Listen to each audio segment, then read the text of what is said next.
네, 한국의 전세는 다른 나라에서는 마땅히 번역할 단어가 없어서 발음 그대로 그냥 전세라고 씁니다. 우리나라에만 있는 독특한 주거 형태이기 때문입니다. 300만 가구 넘게 우리 국민 15% 정도가 이 전셋집에 살고 있습니다. 임대차라고는 하지만 워낙 큰 돈이 한꺼번에 들어가기 때문에 세입자 입장에서는 보증금 안 떼이는 게 아주 절박한 과제입니다. 전입신고나 또 확정일자 같은 제도가 있지만 이 세입자들이 믿었던 이 안전판조차 사기꾼들에게 뚫린 걸로 KBS 취재 결과 확인됐습니다. 문서를 조작해서 사는 사람도 모르게 주소지를 옮겨 근저당을 설정한다거나 확정일자 서류까지 위조하는 수법으로 세입자들 재산을 위협하고 있습니다. 이혜린, 양민철 기자가 차례로 보도합니다. 30대 김모 씨는 서울 구로구 전셋집에 9달째 거주 중입니다. 그런데 최근 성북구청으로부터 갑작스런 연락을 받았습니다. 전입신고 하셨는데 여기 사시는 거 맞냐? 그래갖고 무슨 소리시냐고 저는 아예 움직일 생각 자체도 안 한다고 그랬.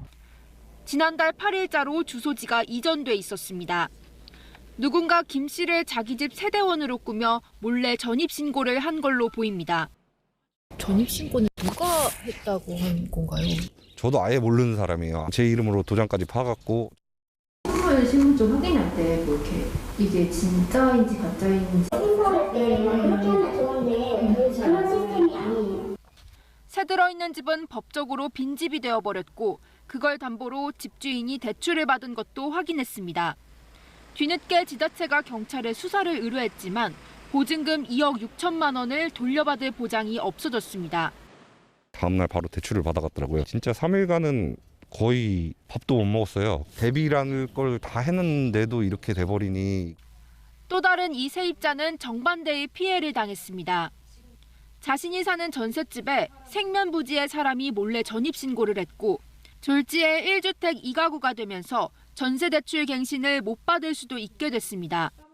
전입세대 열람원이라는 서류가 필요해서 임대차 계약을 또 맺어서 다른 사람이 또 세대주로 올라가 있는 걸 봤습니다. 주민센터에서는 그분도 임대차 계약서가 있었기 때문에 이제 어쩔 수 없었다.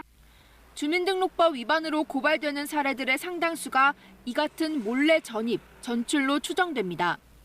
특히 지난해부터 전입신고 사기가 속출하자 행정안전부는 신원 확인을 잘하란 권고를 지자체에 내려보내기도 했습니다.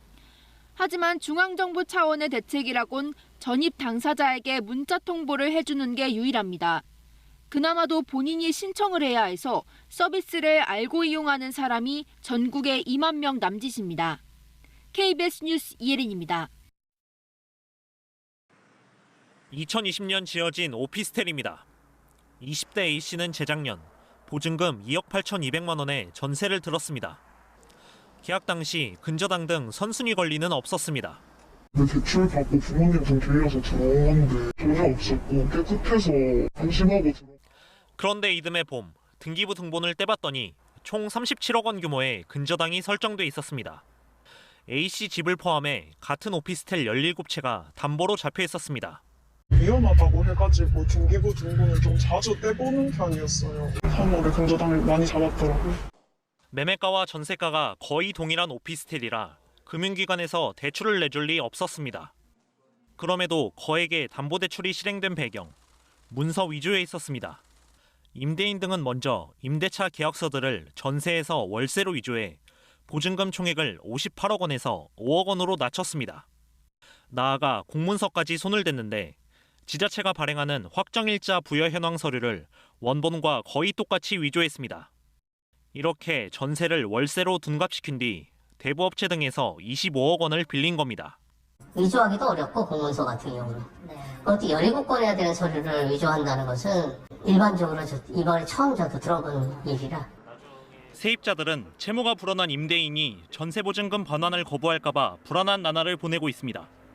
사기를 당했다는 걸 입증을 하면은 허가에서 돈을 받기가 쉽다고 하더라고요. 빨리 잡혀가지고 저희의 피해를 좀 최소화했으면 하는 바람이죠.